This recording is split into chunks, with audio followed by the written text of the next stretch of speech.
how my nervous system works. So I've been self-observing for over a decade, kind of what causes me pain, be it physically or mentally or socially, that kind of thing. And so I'm gonna describe how my nervous system works and the kind of observations I've had about so the nervous system's in the body. A nerve can be stretched and it can be compressed. And so I'm going to start everybody has there's kind of like universals for pain. So like if you get pricked by a needle, and if one gets pricked by a needle and one's nervous system is not impaired, one feels pain. So it's a very simple kind of proof that the nervous system exists. So I'm going to go through kind of this might be more of the non-physical nervous system, but this is kind of how it works for me. So I'm going to start with, so let's say everything is good. I'm in a state of equilibrium.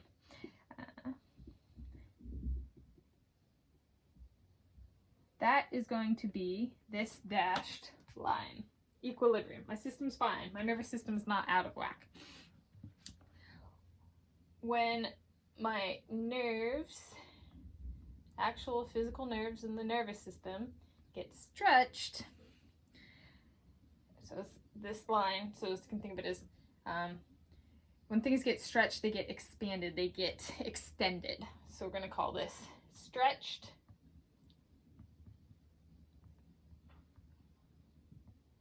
extension.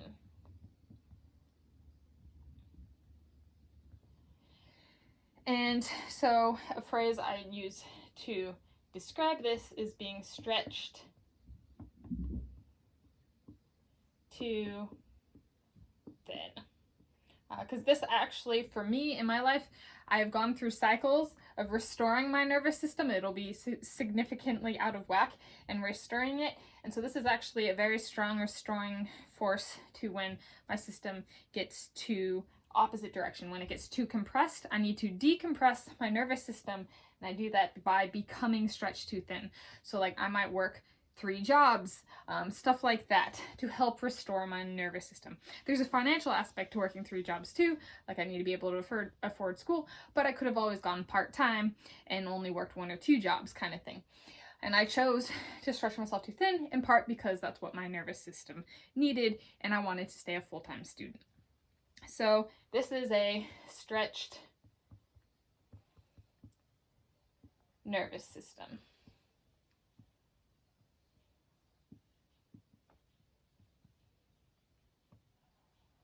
So, and specifically, this is mine. This is my nervous system and how it works. In the other direction, so this is when it gets stretched. If you are starting from this stretch, so you're starting here, you're stretched. How do you get the other way? And then what is it called? So to take something stretch and then shrink it back down, that's compression. So these arrows point in the direction. So you're alleviating that stretching.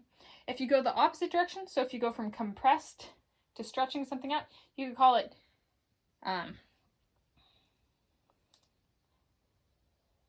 actually I'm going to do a specific type of, so this is compression. I'll slow down.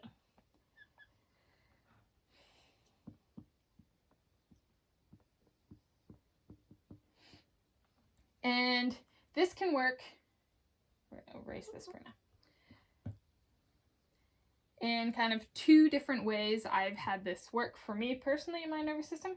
And the first way is a relief wave. And I call it a wave because it's the entire nervous system is relieved in one big cascade.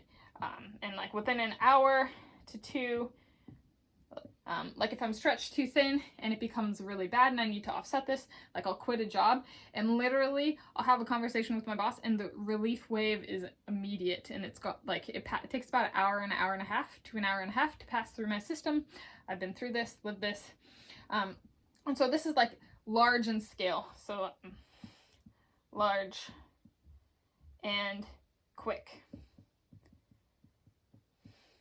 And the other one is a pinched nerve. So this is much smaller scale. So this is like individual nerves or a small network of nerves. And so this is individual.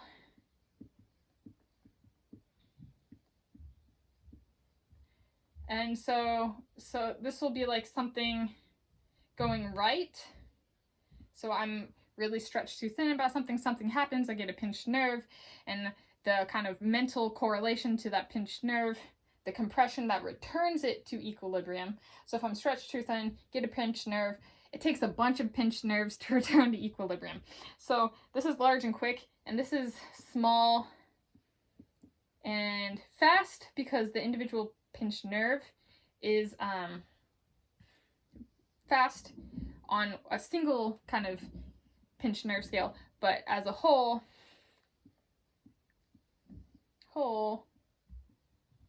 slow, because it takes a whole lot of pinched nerves to return to equilibrium. So these are two forms of compression for myself that I have noticed and observed in myself.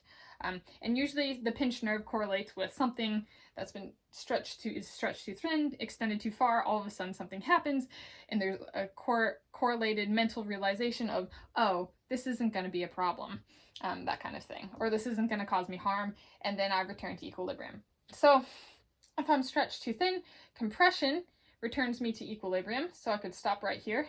It can also take me down into being overly compressed. So then how do I return to equilibrium from being in a compressed state? Well, a term for that, returning to equilibrium from being in a compressed state, is called decompression.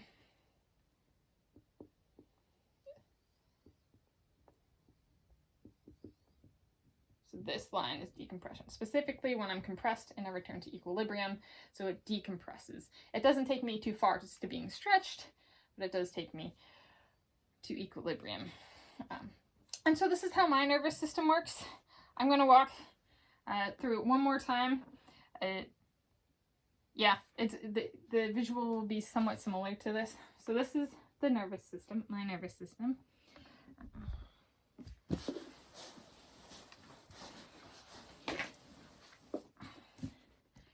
And then the second image is going to be, we're going to take, this is my baseline. We're going to talk through a cycle that happens for my nervous system.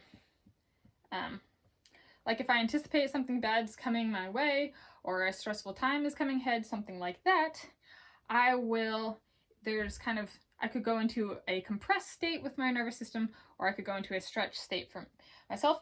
And in terms of adaptation and that kind of thing, I have found that it's easier for me to adapt from my nervous system being in a stretched state. So I will stretch myself too thin and slowly return. So usually it's the pinched nerve. Sometimes it's a relief way. Return to equilibrium. So this is equilibrium.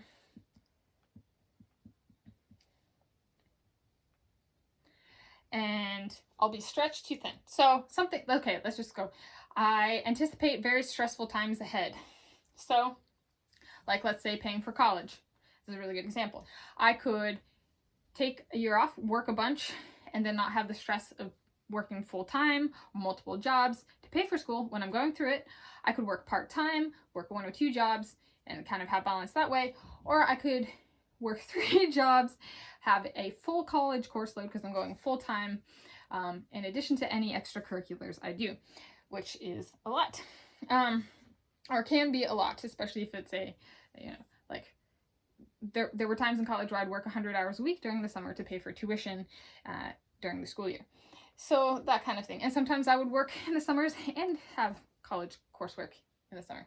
So yeah, it's full college coursework and full time work to overtime work, plus sports, plus clubs, plus stuff. And they're not all related. It's hard. So props to anybody who does that. I've been through that myself in my own way, and yeah, it's a lot.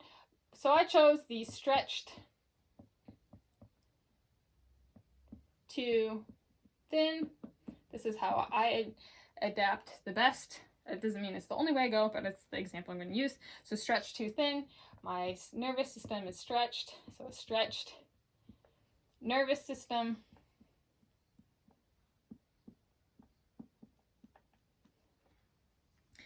And then to return to equilibrium, sometimes it's one of these and sometimes it's both of these.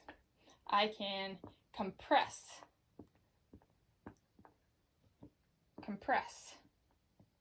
So I can go the fast path. This is like fast. This is slow.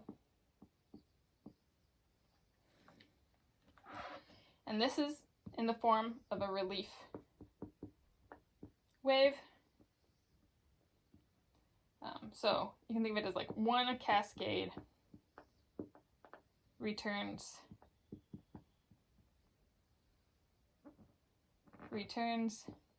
me to equilibrium. And then on the other side is a slow way, and then it can mix up sometimes. Like if it's not so big of a relief wave, it might be a smaller relief wave, then I might need some of the pinched nerves as well. And I don't usually, pinched nerves pop up entirely on their own. They're not my own choosing. It's kind of like, oh look, I just got a pinched nerve and that hurt, and I have no idea why it hurt, but yeah, it did. And so that will be individual compressions,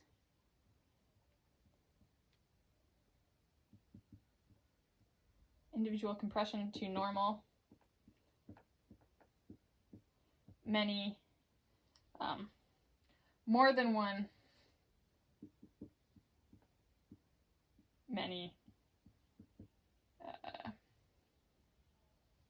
needed to return to equilibrium. So those are two visualizations of kind of how my nervous system works and what I have found in my life. So I guess the relief wave has the, I could choose something and be like, oh, this will relieve my nervous system, but stress is not, I have found, not necessarily synonymous with a stretched nervous system for myself. That's not necessarily true. I usually I will press my nervous system as opposed to taking on bad kinds of stress. So for me, those two things are different. There might be people who use like stress and strain to understand the dynamics of the nerves on like a nerve level. But this is kind of the terminology and how I would describe how my nervous system works. So there's a little bit about me. It's something I've been trying to figure out how to communicate effectively. So I hope this makes some sense.